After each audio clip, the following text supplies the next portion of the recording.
I'll start this intro off with a question, but I know that your answer is going to be yes. And the question is this: have you ever had one of those days where you wake up at 9 a.m., you're going to get loads done, you might even have a to do list, you might be so prepared, you have a to do list waiting for you, but what seems like nothing occurs and suddenly it's 4 p.m.? You maybe opened Instagram what seems like twice. You only scrolled on it for 15 minutes, right? And you had lunch in the middle and you maybe did something else and it's 4 p.m. You've maybe got nothing achieved, might have got barely one or two things ticked off on your list, but nowhere near what you planned. Your answer is probably yes. If it's not, then you're the wrong person for this episode, clearly, and for this whole podcast, most likely. But it's because you're juggling uni deadlines, side hustles, maybe even a startup idea, and somehow, I don't know about you, but the more you plan, the more chaotic it feels for two reasons. You've got loads of tasks on your plan, and every single day you seem to get nothing done. And I get it because I've been there and I'm currently in it right now. And that's why this episode is really important and I really enjoyed recording. It's because I sat down with Danielle Blum, who is an author and entrepreneur who went from what she calls a scatterbrain and overwhelmed to building systems that actually work, even though she's got ADHD and a million creative projects. We talked about things from offline techniques like diaries and journaling to online techniques like automations and AI automations that maybe you've not heard of before or never used. And we talk about how to stop wasting hours on the wrong tasks, how to plan without feeling trapped, and how you can use AI to save time without losing your voice. And this is a step up from using ChatGPT to organize your timetable. This is really game changing. If you've ever thought, like I have, I just wish I had more hours in the day, then you are the right person for this episode, and this conversation can be your blueprint to making real improvements in your day to day. Join me in today's episode.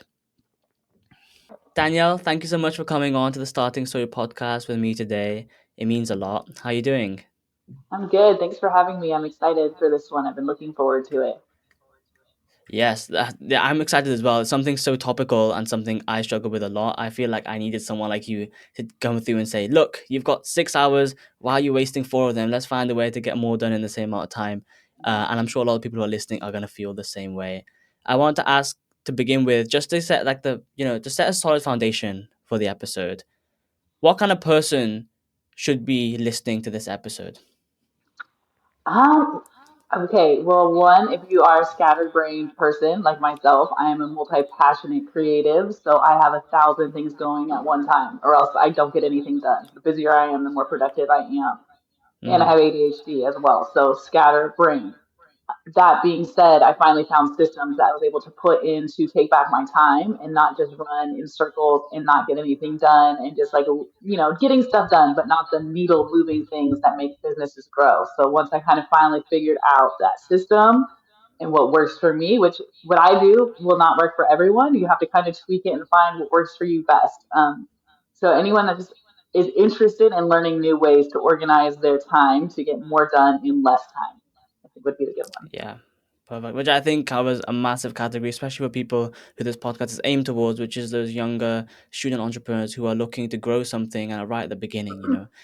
As if you're right at the beginning, you know, just like me and you try to do everything at once. And if you're, as you term, scatterbrained, you think, oh, this looks good, I'll put my effort into this. This looks good, I'll put my effort into this. And before you know, you've got 10 projects and you've completed none. And it's like, Yeah. how can we manage that? It's so difficult, especially when not only do you have the project, but then you also have distractions taking you away from the projects. How do you keep yourself on top of it? So just to begin with, what kind of thing led you to go down this? What was your life before you figured out ways to solve it, and then what's your life like now that you're a bit more in control, maybe? So choosing to become my own boss, like an entrepreneur, I really had to figure out something to make money and value my time as a one person show. Like you have to do like I'm an author Yeah. right now. I'm an author, so I have to do the marketing, like the PR, the social media, the newsletter. Like there's so much involved and then write, and then finding time to write, and finding time to edit, and finding time to connect with others. Like So there is a lot going on, and it's just not in the writing sphere, it's everywhere. So once I kind of stepped back and decided I wanted to do this full time, and I didn't have a boss telling me what to do, I guess a lot of my jobs, Mm. though, have been like I've worked in rock and roll, like concert production. So like every day is different. You never have the same day. So you're constantly learning new skills because maybe this artist or this band has these requirements and maybe this one has this one. So you're scrambling and constantly thinking on your feet to be able to make something happen. And I thrive in Yeah. those kind of environments. So it's like a lot going on, chaos. And then when I kind of decided to do this, like writing is a very lonely thing to do. Like it's only you and your computer or your little dictation device, so I needed to figure out a way that I could motivate myself to stay on track. Like being your own boss is hard because there's so many other things that you could do. Like, oh, all my friends are Yeah. going to the beach, or oh, this or that. So I had to really sit down and figure out, like for me, especially with ADHD, like routines are important for me. If I do my first three routines in the morning, I'm pretty set to keep my day going. So it's like I wake up, I do my morning pages, I do a workout, and then I write. If I don't do those, if I miss one of those, my whole day is shot. Like I will not do anything. I'll be Ah. like, oh, I'll wait until tomorrow, like or I have a meeting at 4. Like I'm just so nervous about it. Like okay, I'm just not going to do anything until 4. So there's like that hindrance. So I had to be strict on myself and be like, okay, you have to do this. So like even in my planner, which I created myself, it took me probably 5 years before I finally figured out what works for me. But I have this little habit tracker. I don't know if you can tell. So it's like 7 days of things that need to get done. So they can be changed, Mm. to whatever they need. But I have 2 hours of needle moving work. Like that's one of the things on here to do where I sit down and focus. It's usually a lot longer than 2 hours, but as long as it's something that will be moving forward, and I'm not just in this like rotation of doing okay, like social media, like I'm gonna do social media posts, and then it's like, oh, I'm getting distracted, and now I'm posting for something that's not relevant and something I'm not focusing on. So being able to have that and like cross it off every day is like the satisfaction. That's why I have a paper planner. I need to do that. Um, but then also like defining what those needle moving moments are. Like you need to figure that out. Fine. Um, so for my planner, so I have the other side is like this. Sorry, this was a really hectic week. It doesn't usually look like this, but that's just the page I happen to open up to. Um, so I have my week of things, and I look at the deadline. So say I need to get 3 things done by the end of the week. So I schedule it in my planner. I'm like, hey, maybe Monday I'll work on the newsletter. Tuesday I'll reach out to all the editors. Friday I'll do this. And then Monday comes around and I don't want to work on the newsletter. Like okay, like my energy is not feeling this. Like I'm not feeling motivated to Mm. do that. Instead of wasting 4 hours doing a project I don't want to do that day, I just pick a different one. Like what? Okay, so I need to do my social media, and I'm much more in the mood for that. So I'll do my social media on Monday, and then maybe move the newsletter to that. So it's really listening to what my energy is feeling, because if I worked on that newsletter and it wasn't where my passion was, that's 4 hours of me wasting time of something I could get done in 1 hour because Mm. I'm feeling excited about it. So being able to kind of Yeah. maneuver your schedule in a way to fit your energy and what you feel like doing. Because like every day, like maybe I want to paint, maybe I want to do this. Like I'm all over the place. So being able to have that flexibility, as long as I get my goals done by Friday at this time, then it's like okay, I can kind of mix and match however I want to do it. Hence, the schedule is a little bit crazy because I'm like, okay, I didn't do it today. Like now, write it over here. But it keeps me excited and it keeps my energy going when I'm passionate about it versus be like, okay, I have to write the newsletter. Like, what do I want to write about? Like, what do they need to know? And then I'm easily distracted because my brain's not focused or excited about that. So then, yeah, so I just move it. So that's one of the Yeah. systems I've used that's really been helpful for me is just being The flexible. daily planner Yeah, yeah, exactly. Have on deadlines, like paper. you Yeah, I have to agree. meet Actually, them. on paper, it's so much better on paper. I think with planners, and you have to have flexibility. I've been starting to do a timetable as well. Mine's really rudimentary. Actually, it doesn't look anywhere near as pretty as yours. It's just Excel, I think. And I when I began, right, it was really regimental. I had to, if I want to do something, it had to be according to the timetable only. And of course, that's what they teach you, right? You need to be disciplined, you need to be focused. Don't let your mood guide your decisions, otherwise you won't get anything done. So I was like, all right, then I won't give my mood any opportunity to work. So it meant, like you said, there'll be things on the timetable where I have to do, but I'm sitting there going, I just really can't bother for this, or this is just not what I want to be doing right now, or it's been a long day. Why am I sitting here doing the LinkedIn content? It just feels like, what am I doing right now? So I had to start to build more flexibility in, which seems initially, I'm still not fully comfortable with it because on one end the timetable is supposed to remove my flexibility, but then I'm building flexibility into that thing as well. Hmm. But I Exactly. you can start seeing You'll the figure changes out. if you give yourself Yeah. that opportunity. Exactly. And you see it too in the work you put out. Like if you're sitting down and you're forcing yourself to do these LinkedIn things, people notice that. They can tell like where Yeah. your mind is mentally, and maybe it is 160 characters, but like I can tell the days, and I have people actually say to me, they're like, "Oh, you're just posting today because you have to." Like, I can tell the difference, like, of you posting about something you're excited about versus you posting because that's what you're supposed to do. And the negative effects of people showing up when they're not actually there, like, it shows, and people know that. And they're like, "Okay, well, now they're just faking it. Like, they're not really passionate about this. Like, you need to show that." And it shows directly with that is like just where your passion is and all that. And for some people, time blocking is a huge thing. Like 2 to 4, I work on this. Like you can still have the time blocks, like still work in that time frame because you're kind of hacking your brain to go into a flow state because it's routine, right? So if I go into my Mm. office, I light a candle, I sit down within 20 minutes. I'm in that flow state because I've trained my brain that this is what we do. We light the candle, we write our words, whatever. Like I don't actually write a candle, but I'm gonna start because I think that's a good trigger. But it's like, okay, if I sit down 2 to 4, like this is my time block, but you can be flexible in the things you work on in that, then I think that's where you'll really find this drive to go because now you're bringing in your passions and then also the neurological side of things as well and the science. So I think you'll figure it out. Like I said, it Yeah, took me so 5 years to figure out what works for me. that's crazy. 5 years is a long time, but that just shows you're an expert now. You've got this all figured out. I say that I doubt you have everything figured out, but obviously it's a learning journey, right? And the one thing I find quite interesting is that you've made your own planner, and obviously you hand this out now, and people can get the planner and get involved and learn from it. But I want to ask, what is the one thing that your planner does different to something else? And I mean that in more of a way of like a mindset kind of thing, because a planner by essence is just a timetabling assistant, right? But I've noticed that there'll be one person with their planner that focuses on this kind of spin of timetabling. What does your planner focus on, and how does it allow someone to regain control of their time? So for me, okay, I have different sections. I'm just gonna show you. So like I need to have my whole month planned out. Like this is a busy week month because I launched my book on Tuesday. So I wrote a book and I just had it launched on Tuesday. So this is a lot of stuff going on. It shows my deadlines. But this is just so Wow. I can look at Yeah. it like, okay, this is what I've got going on. When can I break these down? And then I can do that. And then if you go to my weeks, which I'll show you not such a busy one because I think that's distracting. Here, we'll do this page. So it has like the week, like the weekends here, it has the weeks, and then it's blank. So then I can fill in the dates because for Mm. me, I'll buy a planner and then I'll put it down for 6 months, and now like it's over. The year's over. The days are mixed Ah, up. Like yeah. we can't Yeah, yeah. reuse it. So that this is like I can pick it down and put it up for 2 or 3 years. Like I printed this one last year, but I still had the last version I made printed, so I've been using that one. So I just picked it up again, but it's like the front of it has 2 years, so it has until 2027 for the full months. So I have this for two Mm. years, pick it up when I need to, totally flexible in that.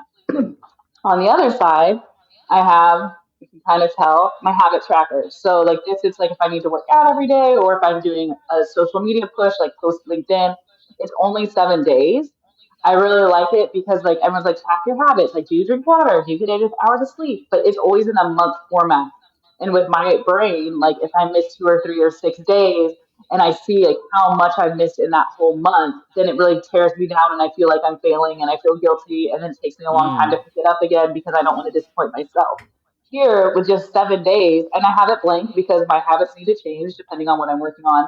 With 7 days, like I'm usually pretty good at getting at least 6 days of it done. And to see a solid X, X, X, X, X, then I'm like, oh, I'm pumped. Like I'm on the right track. So taking it from the bigger picture and breaking it down to where I'm not feeling overwhelmed. And if I did miss a whole week, like, okay, I turn the page and I don't even see that I missed that week. Whereas with the month long ones, I'm like, Mm. oh, 7 day chunks of blank. So I've actually gotten a lot of really good habits on this because it's breaking it down into weekly habits instead of like the whole thing. Um, so I enjoy that. And then there's like some places for notes. So like kind of like if I have like right now I'm going through my email because I've been sick. So I just been going down and writing the to-do list of things I need to get done. And then I'll sort that and then I can plan it on this side of what I need to do. So for me it's about being I flexible see. and then also being accountable without being overwhelmed if I fail. Because it's like that big failure part really that I'm like, oh man, like I suck, I'm guilty, like I don't want to pick this up because I don't want to get 3 days and then fail again. Or now I didn't do the first week, so now I like have to wait till next month to start because I don't want it to be empty. So like putting things down into bite-sized manageable pieces and then celebrating the wins too. Like if I get a whole week of 8 hours of sleep, I'm like, oh yes, champion, you know? So it's like little gold Yeah. stars. Wow. Well, honestly, that planner seems a little bit complicated. Like it seems, I feel like there should be a manual of how to use your planner, just because there's so much going on, Uh, and it's obviously all there. It's obviously all there just to get everything in. I mean, if you're a scatterbrain or if you're a normal brain in general, there's so many things going on. It's impossible to put it into the one diary. So I think that's why you've got like the weekly planner, then the habit tracker, then your notes, and then your daily planner, it is and actually multiple things super in the one easy. place. Yeah, it's super easy once you look Well, at it's it. It's super like, easy to use, as you're right? saying. Yeah, it's super self-explanatory. I mean, I actually could give all the listeners a free one if they want. They just have to print it out. It's a link in my bio. You could just go print it out. Go to like a UPS and they can print it and they can bind it and do whatever you want. So if anyone wants to check it out for free, you can do that, or you can order an actual copy online too. But I don't have a problem giving that out Amazing. to anyone if they want to try it. It's a little bit feminine because obviously I'm a girl and wanted the fancy handwritings, but it still gets the job done.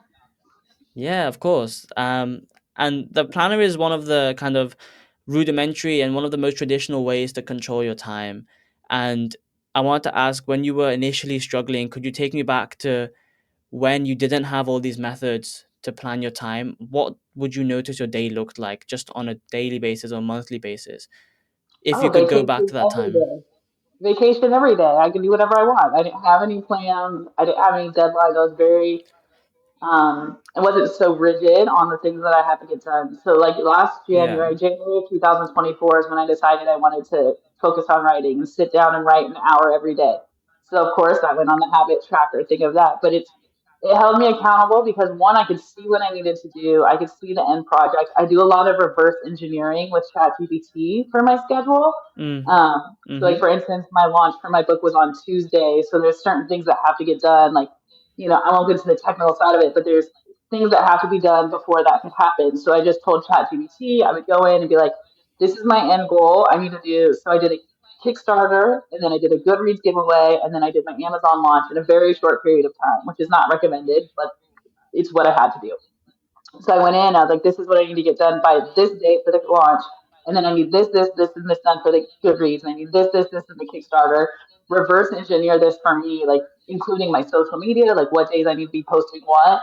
Um, like what my newsletter should be about that are in that area. Like I don't have it write it for me, but I have it make a plan. And then that way it can have I usually give myself a little bit of cushion, but then it gives me exactly when things need to be done and how to do it. So by this time, it's done versus me thinking about it, being like, okay, well, maybe I'll do this today, and then maybe next week I'll work on this. It's like, okay, if I don't get this shit done today, my book's not launching on this date. And if it's not in Amazon by this date, then I don't get to launch it for a year in Amazon. So it's like those hard deadlines, and Mm. it's just like an easier way to schedule your time by reverse engineering it. And ChatGPT is great at it for that. So it's very helpful. So if you don't use that, it's just something I would definitely recommend doing. And what was it like then? So for me, I know, speaking personally, if I go through a week or a day where, let's say, I didn't keep myself accountable or in a timetable, then I'll end up waking up in the morning. I might wake up late. I might not get much work done. Before I know it, it's 4 p.m. And I'm like, wait, what happened? I swear I just woke up at 9. How's it already 4 p.m.? And you keep going, you have dinner, and then it gets to about 10, and you're like, well, there's no point working now. And then you look back and you realize, well, that entire day technically went to waste. Or even if you got one thing done, you like in the entire day you got maybe 2 or 3 hours worth of just actionable stuff done, the thing that moves the needle, and the rest kind of just didn't, nothing got really achieved. So I know for me, I really what's it called, really like hit myself down for it. I'm like, look, see, you wasted a day. What the hell? Like, because you've not got the stuff achieved today, it's gonna have a backward effect on the next day and the day after, because now you're on catch up mode. So I feel like it becomes this like negative spiral almost, where if you aren't able to keep yourself in control, but you still want to get the things achieved, which a lot of people like you and me want to do, you end up kind of hitting yourself, beating yourself down for it. So how did you manage to overcome that? Or did you even have something like that? Some people I've spoken to on the podcast are really positive actually. They tell me like, oh, I don't beat myself over it. I have like a positive healing method to deal with it. But yeah, when you're scatterbrained and you're noticing you've got lots of things to do, but you're not keeping yourself accountable, and you keep wasting days until that one thing clicks, and you're like, right, this is the end. I'm gonna have to fix this schedule. How are you able to handle that?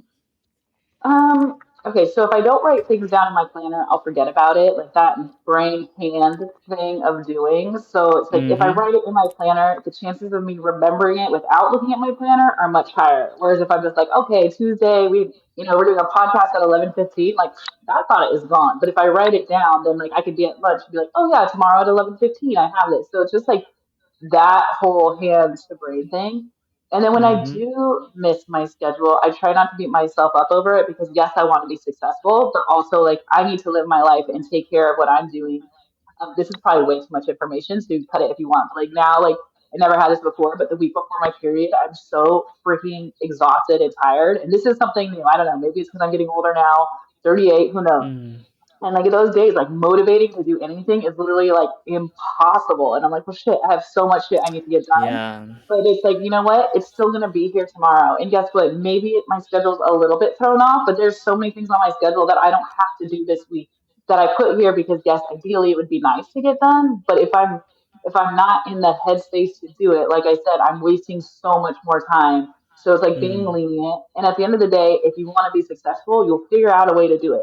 So like with the book launch, sorry, this is just the thing that just came up. So it's like I had to get it done by Friday in Amazon for my launch on Tuesday. So I was scrambling. I was working until like 5 a.m. until Amazon was like, give me this. Like you have to turn it in now. So yes, you make sacrifices when you need to make sacrifices, right? But I'm not making sacrifices every week all the time. Like sometimes I'm just not feeling up for it. And I know that yes, I could go to work and I could work on something, but that work is not going to be worth anything. Like it's just me being busy because I feel Okay. guilty about not being busy. So it's like, you know what, just take the day off and then tomorrow you'll feel better and tomorrow you'll be busy and then you'll be motivated and then once you have that motivation it kind of just keeps on going and keeps on going. But I'm trying not to be busy for the sake of being busy anymore. For the sake of me thinking like, oh, if I'm not doing this today, like my business is gonna suffer and we're gonna fail and Yeah. we're not gonna get it done. Like because it's gonna be fine. Like you're gonna be okay. Like so I think we need to give ourselves permission to listen to our To brain and take to a our break. body and to take a break because burnout is a very real thing. Like I said something before, like I'm just getting over a cold that I had. And it was because all last week, like I was burning that candle at both ends, doing exactly what I had to do to get it done, which is success. I made the bestseller list in 4 days, so that's awesome. Congratulations. Wow. Thank you. So that was unexpected because I did do self-publishing and I've been doing this all by myself and like learning everything I can to make that happen. But to be able to say that I'm a bestseller now and that it sat at number 1 for 4 days, like in 3 categories, like that's pretty freaking cool, right? But that was because I took the time and took the days off I needed to when I needed to. And then when I really had to bust my ass, I busted my ass. But that's when the excitement's going. Because now, like, for me, if I have a million things to do, I'll get it all done. If I have one thing to do, that procrastination, like that's taking over. Oh, Like it I'm takes not doing ages. shit. Yeah, I'm not doing anything when I have nothing to do. So Nothing gets done. If you have one thing on your list, that one thing will stay there for a whole week because you'll be like, well, I have a exactly. 1 week to do this thing. Yeah. So wow, you have a really healthy way of handling it. I'm a bit jealous. You figured out a way to give yourself the freedom to enjoy the days where you maybe aren't feeling it, but then also having some days where you really knuckle down and you're like, right, I need to work hard. I need to bust my ass over this thing. If I don't, this thing's not gonna work, or the book's not gonna sell, or even if it's not like a tangible thing, you can just say like I'm gonna run behind or my business is gonna fall off kind of thing. Um, But your business isn't going to crumble because you took one day off. And business yeah, too, it's never just like this or like this. It goes like this. That's just how it is. That's how the world works. And it's going to be like that for everyone. But if you're burning yourself out just for the sake of being busy and you think it's like this, then like you're gonna burn out and then nothing's gonna get done for months maybe at a time while you're trying to recover because like your stress levels and everything like that. So it's like take the day now so you're not taking 6 weeks later because you can't because you fried your brain basically. yeah, I like the way you phrase it. It's because people get comfortable or people want to feel like they're busy that they keep pushing themselves when actually sometimes, like for example, especially when doing something creative, we're talking about something creative like you're creating a book or people are doing social media posts or if you're doing advertising or marketing, if you're not in the headspace, then that creative asset you've created is not going to be the best, right? like the hook might not be the best, or the design might not be the best, because you're just trying to get over it. You're not trying to really delve Mhm. into it, make this the best it can be. You're just saying, Yeah. You just I'll want to just check it just off let's and just say let's like, just finish this chapter, or let's just quickly finish this poster, get on with something else. So of course it's not mhm. going to be good, right? So it might be worth taking a break and hitting it when you've got the mind space and the headspace to attack it. But And we one thing only you live mentioned, once too, so like you need to take time to mm, actually enjoy life as well. I mean, if business and doing business is what you enjoy, then hell yeah, like go for it. But like, just don't burn out because you still got to go out and have like lunch with friends every once in a while and schedule that in your planner. Put it in there as a non-negotiable. Like Sundays for me is I do absolutely nothing, no house mm, chores, nothing. I call it self-care Sunday. I'll do like a little hair mask, or maybe I'll do my nails, like something, or I'll make a really good meal for myself, like that I really love. And it's one little thing that I do for myself only that makes me feel pampered for the rest of the week. So when Monday comes, I'm like, okay, I took care of myself yesterday. I took the time to lay on my butt and scroll social media all day, which I do that, but I'm still like saving reels that I should use later or doing like I'm always mm, probably still doing a little something, but it's not like sitting down at my desk and writing it out. It's like if I don't want to do something today, I'm not gonna do it. It's my lazy Sunday, self-care Sunday. And if I do like something pampering, and it could be just like having a good cup of tea by myself in my yard. And I'm like, okay, I feel pampered for the week. Now I'm ready to take on this week because I'm filling my cup first. So that's yeah, another thing that I do as well. nice, nice. Wow, I should pick up some of these tips you're saying. Give myself a day sometimes, maybe even half a day, just to Yeah, chill it's and have something. important. It's definitely important. Yeah. That's one thing that is my non-negotiable now, and I think I started that about 2 years ago. Is Sunday is my self-care Sunday day, and it's like I'm not doing chores, I'm not meal prepping. Like I am literally gonna be a bum, and that's it. And that's what I want to do, and that's fine. And then some days, yeah, maybe some days I do work, or maybe I have a deadline and I have to do work on a Sunday. But then I'm like, okay, Wednesday it is now. Wednesday self-care day. So as Mm, long as I sneak it in there, because it's like you do have to take care of your whole self too. yeah, fair enough.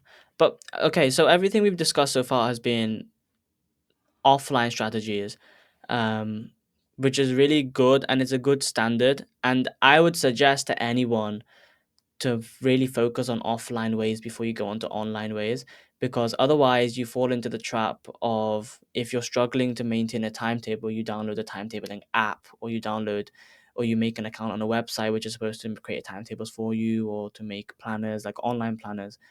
But I think it's really important to start with something offline, and that could either be something paper based, like note based, like your planner, Danielle, where it becomes almost like a database for your brain. So your brain doesn't have to keep these things stored anymore. It just knows that it's on a piece of paper. If I do forget, it's there. So it gives that kind of ease of mind, right?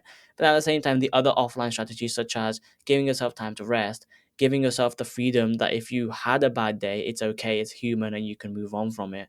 These kind of ways that you can, on a softer level, retrain yourself to think differently about handling a busy schedule, which you inevitably will be doing if you are a creative or if you are someone who's just starting in business. You'll be handling a busy schedule regardless. But there's no point if you handle it in a way where it's really self critical, or it hurts to handle it, or you're just constantly grinding with no break at all. There's no point, because even if you do get successful in the business, let's say 10 years later, if you took really long scale, if 10 years later you look back and be like, well, maybe I should have enjoyed those years a bit more rather than just, or enjoyed those months a bit more rather than just grinding it out. But then now, you've already kind of hinted at it about using ChatGPT and AI, and it would be neither of us to not cover that at all in this podcast episode, because if you are trying to handle a schedule, then we do now have things like AI, which can create schedules for you either in the future. So like I use it to create my future timetables. So I'll put in what my roles are, what my jobs are, anything specifically unique for that week, or with friends or whatever. And then it will just generate me like an hour, or every 2 hourly basis, like a timetable. And I try to naturally put in some flexibility there for instances where something has changed or I'm done handling something else. um, but yeah, you can also, like you said, use it to retrospectively plan. So if you've got a deadline in the future, you can use it to build that plan backwards as to when do I start working, or what are the mini deadlines we can set each other. Because otherwise, if you tell yourself, like with a book launch, I'm not in the I'm not in the world right now of a book launch, but I can imagine if you sell yourself, I'm gonna launch a book in 9 months. That's probably the worst deadline you can set yourself, because you'll do nothing for the first 8 months. And so you Yeah. have to almost bring it back and be like, right, if there's a 9 month book launch, that means I need to start writing now. I need to have the first chapter done by here. I need to have it have the first draft done by this time, have it reviewed, da da da da. So you have those mini deadlines coming up, right? So what are some of those online ways that someone who's not technical can start to take control of their timetable? Yeah. First of all, let me say I'm not technical. Us trying to get on this podcast earlier was insane. So there is proof that this is not me in the technical Yeah. version. I do want to say one point before too. The thing about having the actual planner in paper as well is like the world's a little bit crazy right now. And if the internet goes down, like, will you have access to your schedule? Will you know what needs to get done if you can't look on your cell phone on your thing? You never know what's going to Yeah, happen. I lived exactly. in Nicaragua forever, and like the power would go out, and like you'd have no access to anything. And if I didn't have my planner, like, would I know what I needed to get done? Like, I could still work, not online. I still have to get things done. But if I didn't know what to work on, then it was like, okay, holiday. I Mm. mean, I'm not on holiday anyways. But that's besides the point. So ChatGPT is really great for reverse engineering.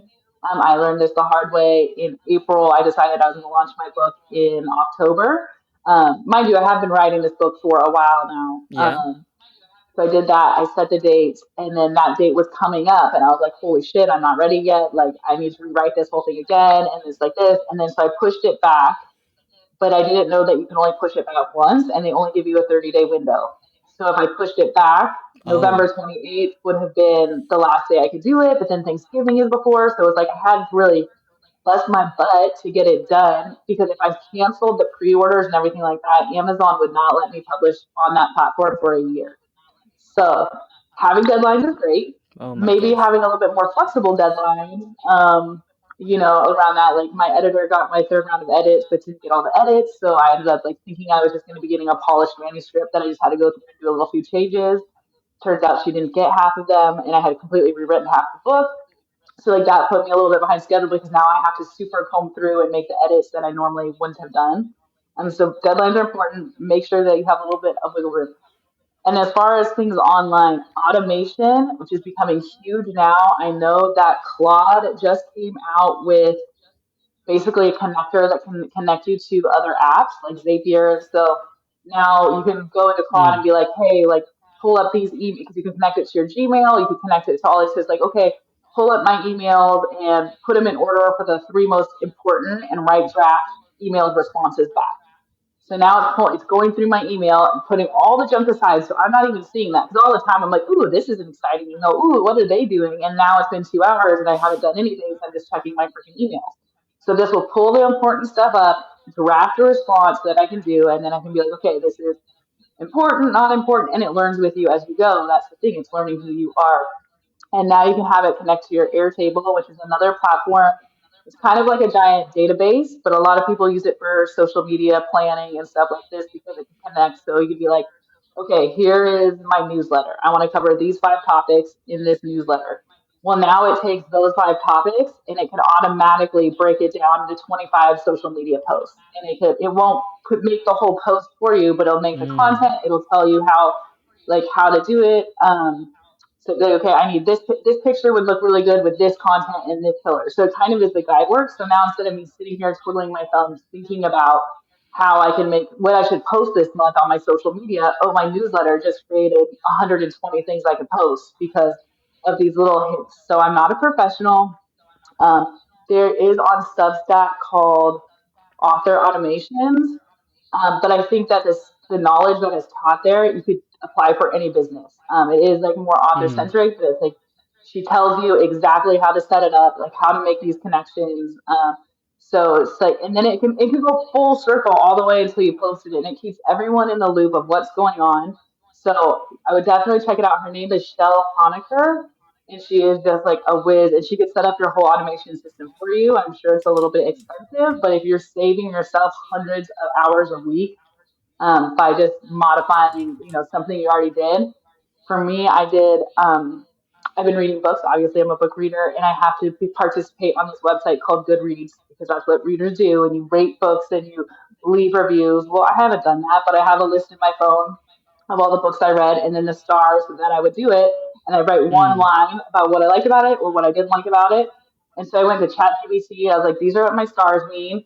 This is what I like about the book. Write a review that reflects my notes on this. And now it's like, okay, I have 150 reviews for these books that I've read over the past 5 years.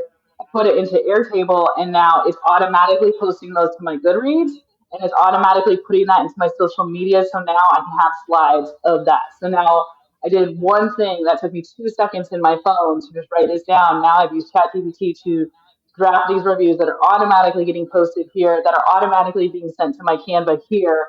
And now I have 5 or 6 slides on Canva. That's a whole week of, content that I could put out there. So it's like thinking about what you have to do all the Mm. time and how can you streamline that process. So yeah, so that's just like one example of doing that as well. And then also you can take your newsletter and break it into blog posts. So say you just highlight this in your newsletter, like all these things that are going on, and now it'll take it and it'll draft a blog post for you, and you can teach the chat GPT to write in your voice. I mean, don't just copy and paste because everyone can tell chat GPT writing, like maybe because I use it a lot, but I'm Yeah. like, oh yeah, that is, AI wrote that, not you. But like you can use that at least as a baseline, put your voice in there, take it out. The more you read it, the more you're going to notice like how to make it more human. So, but it's a good starting point at least. And now you have 5 or 6 blog posts going off. And then sometimes too, like just having ChatGPT give you ideas. Like, okay, like I took this course like about writing or something like that. And it's like, now, like, these are my notes. Now break it down into one actual checklist. So now I can share with my friends an actual checklist on how to make this. Because, like, my clients that I have are people that want to write books. So for me, like Mm. when I was going through this, I just wanted a checklist. Like I don't want details of why I need to do this or how to do this. Like just tell me when I need to do it, and like that's it. Mm. Super simple. So that's what I'm creating now is just super easy checklists related to that. I'm like, okay, what else could I add to this? What am I missing? Like, is there anything else that should be included in this that I didn't take? And it will give me 5 or 6 ideas. Some of them are garbage, but some of them I'm like, damn, I wish I would have known that. So you can really use it as a tool, as a partner, a business partner, really, to go further in things. So don't be afraid to use it. And if you're not using it, you're going to be left behind. You need to get your butt in the chair and start learning AI somewhere because that is the future. As much as no one wants to hear it, like you can already see it happening in so many ways. And why waste your time spinning circles and taking this time when you can have something do it? Have one thing turned into 25 in 30 minutes, like you're trying to save time and Mm. build and build and build.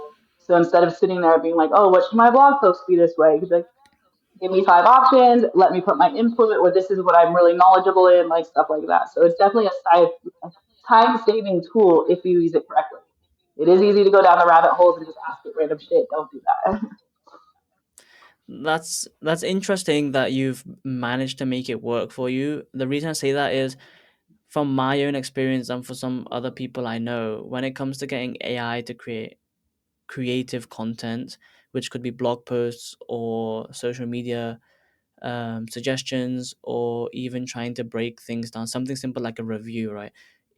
It will create it. I know that AI is really good at producing bulk content. So if you give it that one thing, it will produce 25 or it will produce a lot more than that. But how did you manage to make it sound in your own voice without it being too robotic or without it being like every post is the same? For example, if you're writing any post, it's going to be slightly reflective or it's going to be educational. And it would be inhuman if the reflection or the education was in the same tone every single time. There's going to be slight variations, right? How do you allow for that whilst having AI help you? Okay, so this is where the paid version comes in handy. The free version is good, you can get stuff done, but it's not learning who you are. If you pay the $20 a month, it learns you. It learns everything that you're putting in there, it learns about you. It learns about like it knows more about my business than I know about my business because it's helped me build it like okay, like what do I need to do to buy an ISBN or something? It will tell me that. So now it knows I'm looking to get these little identifiers for my book. So it's like pulling in, and you could do projects. So I have one that's called writing, and it's just where I put in, I'll write something myself, something that, my typical newsletter. I write it in my voice, my style of writing, and I put it in there. And I'm like, please tell me the style of this writing. Like, what is there like emotion in it? Like for me, I'm in a very emotional storyteller. Like I want you to feel the emotion, and that's clear in the way that I Mm. write. So I put it in there. I'm like, get right, make me a style guide for this exact thing. And then I'll read it and I'll be like, okay, cool. So now it has my style of writing because I actually wrote the first thing. And so now when I tell it, be like, okay, this is my newsletter. Like, this is the emotion I want the reader to feel. Like, I still have to write the basic part of it, but if I give it my style guide, it can improve it to be in my voice. And even with like, I did a short story just as a test on this, and I had a villain, and he was like, "What is the villain's motives? Like, he's gonna talk in this dark way." And I uploaded this short story to see, what his because I'm learning about this character too. And I was like, "What's his style? Like, how does Yeah. he particularly talk? Like, do this." And it broke it down into a style guide. And now whenever I'm like, okay, now let's say I was making this chat. I don't use it for writing typically because that's what I like to do, but it is fun to learn about how to write. So I could be like, Mm. okay, write a paragraph using this style guide and show me, give me 5 ideas for the next scene. And it will be in your writing because you taught it how you wanted this character or yourself to be. So you have to just spend the time to do it, research how to do prompting because the more specific you are, the better outcome you're going to have. Like, don't just go in there and be like, write me a newsletter for this month. Like, be like, okay, I want this newsletter to Mm. cover this, this, this. I want the reader to have a call to action. Like, by reading this, I want them to buy my book. So, how do I write that?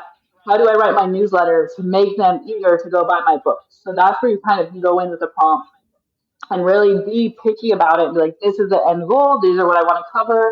I want this person to feel happy or sad and do this and kind of build it out from there. And then it'll give you ideas. And then you go through and pick what works and what doesn't work. A lot of the time, it likes to do like just you'll see the patterns. It's hard to explain, but you'll notice throughout. You'll start seeing patterns, and then for me, I'll just go through and I'll take those out. And I'll take those out, and then when I'm done with what I like, I'll be like, "This is how the final output should look." And now it knows for next time I don't want these certain patterns in it because then this final we started Yeah. here in this final one. Now this is what the final project should look like. So next time it takes out that whole part, and the more you use it, the more it learns. So Yeah, it's that's what I super mean. That's what helpful. I notice as well.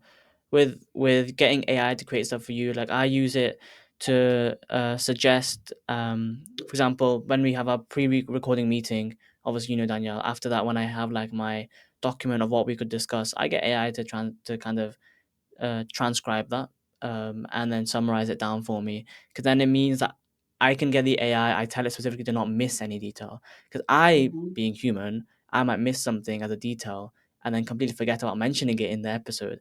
Whereas the AI would be like, oh, even though this was mentioned only once, this was something that Hmm. the guest suggested, so it might be worth talking about. And but the Exactly. one thing I do notice, is, like you said, is that patterns you start to notice even after you train the AI to speak in your certain way, it will so monotonously speak in that way that you're like, oh, but for this particular one I wouldn't, even though this is my type of writing, for this particular one I wouldn't write it this way.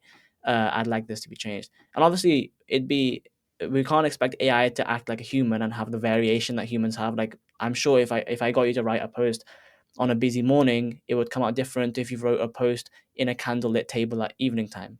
But you're the same Yeah. human, right? So how you gonna, you can't train AI to do that. Yeah, and But it's one not thing meant I've to seen is that replace you you. can get, I'm sorry, yeah, I what was were you just saying saying? it's not meant to replace you. It's just supposed to enhance like your skills and Yeah, be of times 2 course. good. So if it writes like the whole basic thing for me and I can go through and change it, like instead of spending 35 minutes brainstorming and writing, doing this, now I have an idea and now I can build off that and spend 10 minutes. Like that's worth it to me. That's saving the time. Mm, Like at the end of the day, I'm not yeah, saying that's like true. have AI do your whole business because you're not going to make any money because it's very obvious that it's all AI and people now more than anything want that authentic connection. So you still have to Mm, be present. You still have to do the freaking work, but it's yes. going to be a lot easier. Yeah, that's true. It's good to remind people of that. But then at the same time, it's not something to shy away from. If, like you said yourself, if you're someone who's completely avoiding AI and not talking about it at all, then it's going to be naive, because AI will genuinely complement us in so many ways. And even thinking about, 20 years ago, starting a business would be so much more complicated. You need to have connections. You need to have people in the know-how. Starting a book, writing a book, like for you, you could have asked so many questions, got AI to make so many timetables for you. Whereas in the past, it would have been like, who do I reach out to who's written a book in the past and I Yeah, can talk to them, right? exactly. So it It's does been so help you. helpful. It's really helpful. It tries to break things down for you. And I would genuinely say don't shy away from using it, even for creative projects. I know people who use it for website development. They'll use it to suggest things. I've had people use it for shorts, where they'll put in like a video, I haven't done it, but I think that's not because it can't be done. It's because I need to figure out how to engineer the prompt correctly. But I've had people who've done it on shorts where they'll get it to say, okay, what's the ideal short length? What's the music I should put in? What's the B roll I should add into this short? And like you said, use it on Canva for things like the carousels and Yeah. slides and stuff like that. It can be used I in have, loads of yeah. ways. You have to just experiment. I have 2 points on that too. So when I was doing my Kickstarter, I was doing my research and seeing, okay, which campaigns are successful? Like who's making money? Who's making the money? Who's making the most money? And I Mm, screenshotted the whole entire thing and I put it into ChatGPT and I was like, okay, here's 5 different campaigns. Why are these all successful? And it literally told me in like 2 pages all the components that it was like these are visually appealing here. Like we suggest making the visuals this size, like doing this.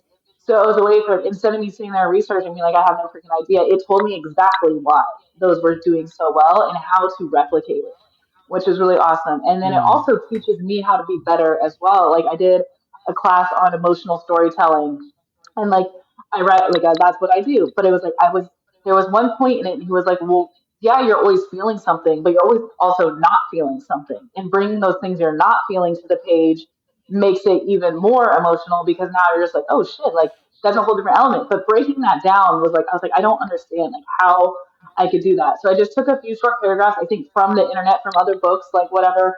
Some yeah. of it was my own writing, and just put it in there. And I was like, okay, what is this character feeling in this scene, and what are they not feeling? And so I did that a few times. So then I trained my brain to look at it because now I knew the process. Because I was like, I have no freaking idea. Like this doesn't make any sense to me. But I was able to look at that and it'd be like, this is what they're feeling because of this, and it tells you why.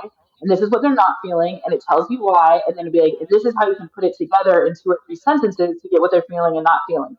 So like my writing went from being very like flatlined to full depth emotionally because of this one thing, but I didn't know how to do that until I practiced with ChatGPT, and it basically taught me. And now I can look at it and be like, this is how I could write that and do that. And it was like one afternoon of just learning. So it's like there's so many ways to utilize the tools that you don't even expect to do it. Like I don't do it Mm, to write. Like I will not yeah. have it write my stories, but I'll have it teach me how to be a better writer, if that makes sense. Yeah, that's really good. It's something you have to experiment with, and there's no point sitting on the sidelines and just being like, well, I don't use ChatGPT or I don't use these things at all, because it's not even ChatGPT now. There's so many options available and there's so many Um, different softwares out there, and each has its own benefits, right? Like I think for creative writing they now actually suggest Claude is better than ChatGPT. I think ChatGPT is better for analytics, but I think they say Claude is better for Yeah, I use creative them both, thinking and stuff and like I that. think yeah, I think that you just have to like they're always changing. Like they all Yeah. offer something like that. But also going on to it too is like a lot of people are against AI because it's taking other people's jobs, right? Like that's a big thing. Like all these creative people. I Mm-hmm. understand that, but being as a creative myself, like being able to put it to AI and be like, okay, this is the image I have for my book cover that I want to do. Just make a little mock up and I can pin it on my bulletin board. And now every time I look at it, I'm like, oh yeah, I need to stay on the theme because this is the thing I'm going to do. And like a lot of this stuff, like getting an editor is expensive. I paid $1,500 for a book that I'm probably not going to make that much money on because you don't make money selling books. So it's like that. Mm. But if I can polish it up because ChatGPT could go through and be like, hey, you're missing a comma here, or this is grammatically incorrect, and it could do a proofread for me. And now I only have to pay $600 versus $1,500. Like, okay, now I can create more books and more content and build my business because I'm not spending this much. Like one day when I'm a millionaire, from doing this, then absolutely, I'll pay all the editors. But right now, as like a bootstrap business, I need to save money where I can until I have that going. And also, it's like Yeah. having the creative freedom. Like for the Kickstarter, I did the cover, I did all that because I'm a creative and I love doing that. Like I had the ChatGPT give me some ideas, and then I went into Canva and created it myself and doing that. But it's like now because of these options, like all my creative flow, like my creative output is so huge right now because I'm having access to more ideas, to more things, like to more tools that I could use it everywhere. So for like my next book, like I'm doing a series, so I will use the book cover designer I used for this one for the next one. But it's like I can already have an idea of what I want that next one to be, and now while I'm writing it, I can look at that and be like, okay, these are the themes, like this is what's going on. So I think as a creative, like the AI is Mm. really going to push you further and further into that creative flow.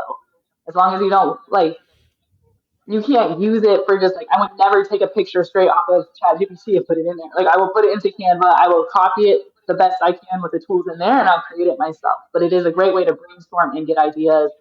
And I think a lot of things that have been out of reach for so many people because of financial stuff is now going to be in there, and we're going to see a huge output of creative works in every kind of field. Yeah, Yeah. that's true. It's about balancing the creative side of humans with the kind of the fast paced world of AI and how it can work, because it can work with us, and it's just something you have to experiment with it and get involved in. You have to really stick yourself in. As you said, it keeps changing, and if you are someone who's just not going to get involved, then how are you ever going to keep on top of it, until it gets to a point it changes so much that it's the learning curve is too steep, and there's no right time to start apart from now. And as I said, I use it for some of my things. I also, after using it, know some of my own fallbacks. Like I know I need to be better at prompt engineering. I know I need to be better at identifying maybe the right AI for the use case. And you have obviously used it for more varied reasons, and everyone will be different. But yeah, this is kind of a topic that is very modern now. It's very topical because if I was having this conversation with you, Daniel, even 3 years ago, we probably wouldn't even have covered this entire section of how can we use these AIs to help us, right? With time management, ultimately, time management and time saving and unlocking more with your time. Because rather than you wasting loads of time in script writing, if you were doing a social media episode, if you're doing a shorts video, if you were doing a newsletter, you in the past would spend loads of time on sitting on a piece of paper and thinking, right, how do I generate the perfect outline? How do I Hmm. generate the perfect hook? How do I create the perfect narrative that just hooks the reader, right? That would take a lot of your time. And of course, if you don't have any alternative, you do it. Now, because you have ways to maybe bypass that and shortcut it a little bit, and then using it and then implementing your own strategy, like your own words at the end to make sure it still sounds like you. It's like a nice balance between it, right? And it's something that And we you're can gonna use be right now learning today. too. Like, yeah, sorry, every time you do it, like whenever you go in, you're like, I need a good hook for this, like, and you're seeing what's being put out, like you're learning that. So now you're not gonna have to rely on that because like you unintentionally learned what you need to get done because now you've seen ChatGPT do this enough and make this script and this is the structure. Now you're like, okay, like now I can sit down and just do this without it because I just sucked in all that information. And it's like Mm, it's a great brainstorm tool too. I was just using it the other day because I was like, "Hey, I'm done with the book. Like Thanksgiving's coming up, Christmas is coming up. I'm like, what could I do as an offer? Like what's the like what is how can I make $1,000 in 2 weeks or something like that? Or what can I offer right now?" And because it knows my business, it's like, okay, you could do a Kickstarter incentive for $47. Like you have all this stuff, like you already have all the notes, or it's like, or you could do a book giveaway of these type of things. Like it's that, but it was like because it knows me and what I put out and all my creative stuff, it gave me 15 ideas of how to something I could create in 1 or 2 hours from the stuff I already have, put a price tag on it, drop that price tag down for Black Friday, and here you go, are making more money because of something that you can make from all the stuff you already have that you might not have thought about because you have so many other things going on in your mind. So just mm, getting in there and like having it learn who you are and what you're about, and then also like now they're being used as search engines. So SEO is now part of ChatGPT and all these AIs. So if you want, for me, if I want my book out there, they need to know about my book. They need to know who I am. They need to be able to send this out there. ChatGPT is partnering with Spotify soon. So if you have a Spotify store, like they'll be able to market to people in ChatGPT what's on your Spotify store. So this is a big thing. Like the SEO has always been important for Google rankings, but now that Google is not being used so much, you need to have your metadata pointed into ChatGPT or any of these AIs so that it can mm, recommend your product. So the more you're in there teaching your ChatGPT or whatever your AI is about your product, the more it can push it out to other people looking for your specific product. So it's free marketing that you don't even think about because it's not like it's just now kind of coming around. This is very much new in that, but it's very important because it's like cool, like if I'm training this about my stuff and people are so sad that it's going to steal my work, it's not going to steal your work. It's not going to give your story to someone else. It doesn't do that. It takes your work and breaks it down into a million little pieces and like patterns.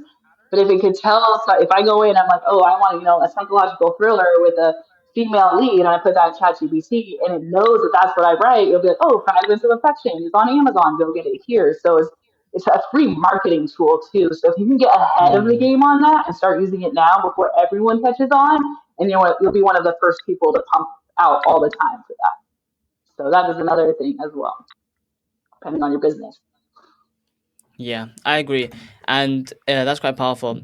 So I'd say, kind of to like Can you hear me? almost summarize this, we've talked about not only the what's it called offline ways of handling this, but also the online ways, and trying to identify what's right for you. For every single person is going to be different, and of course for this podcast, and it's all about people who are trying to make their first steps in business, or people who are running a small business already, right?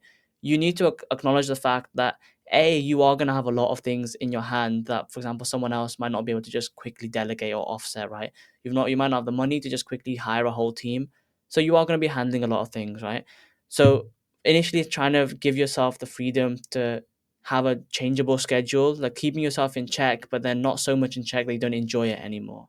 Because otherwise that's gonna have a massive impact on the things you produce, whatever that is you produce. And then on top of that, having a way to give yourself breaks. Because then again, if you're not feeling fulfilled or if you're not feeling satisfied in what you're doing, then again it's gonna have an impact. And this is the kind of thing that people, when it comes to the topic of timetabling and taking back control of your time, this is part of that topic that people don't talk about.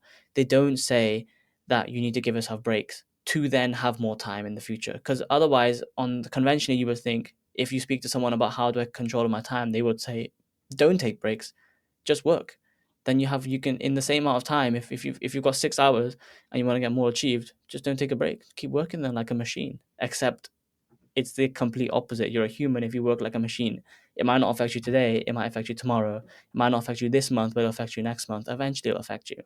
So that's Yeah, one of the and like kind of like a hidden thing you've talked about there about how you can give yourself the freedom to uh, be relaxed and perform at your best output quality wise, and then also using like a planner before you even start to think about automating and going into online methods. And something on that too that is very real is decision fatigue. Like this happens every day. You wake up and you're making decisions from the moment you open your eyes, and your brain scientifically can only make a certain amount of decisions a day. So if you're sitting here really struggling for 6, 7, 8 hours of just doing straight work, making decision and decision, decision, decision, like what you're having for lunch, what you're going to wear, who you're going to send the email to, doing this, like those last few hours, your brain is not really functioning. So it's not going to be Mm, as good of a quality as if you just turned off, like took a break and started it tomorrow. So you really have to take into account that as well. Like scientifically, you got to let your brain and your body rest. So it's like use that as an excuse if you have to be like, oh, sorry, decision fatigue, like because now you're gonna get to the end of the day and now you're making bad decisions because you just don't know, or you're not thinking about the decisions you're making because your brain is shut off. So now it's like maybe you shouldn't have sent that email, last night after a drink or two because yes, you wanted to still work, but your brain was just like, yeah, whatever, and maybe that wasn't the best decision because your yeah. brain was fatigued.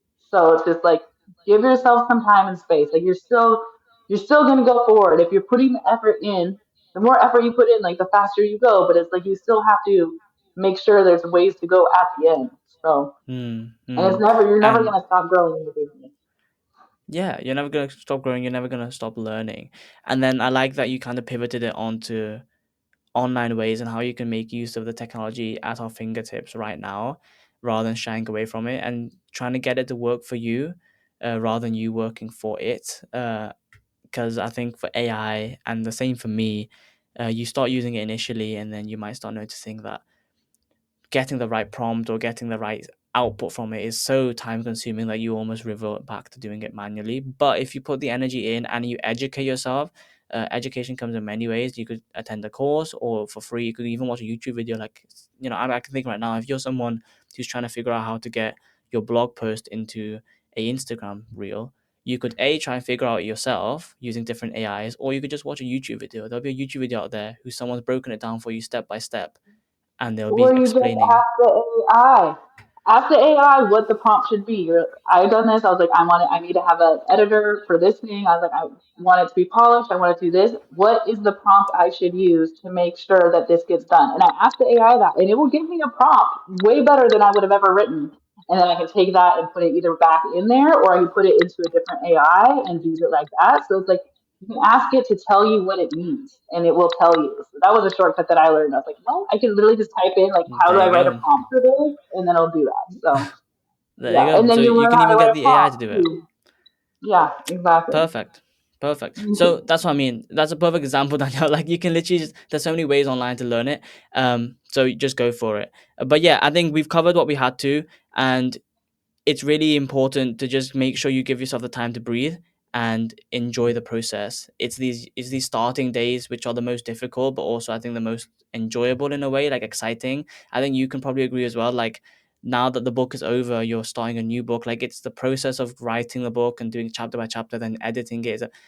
That journey is what's the more enjoyable than just saying I have a book under my name. And Yeah. you have to enjoy these days and make sure that it doesn't feel like a grind, otherwise you'll regret it later on. Mhm.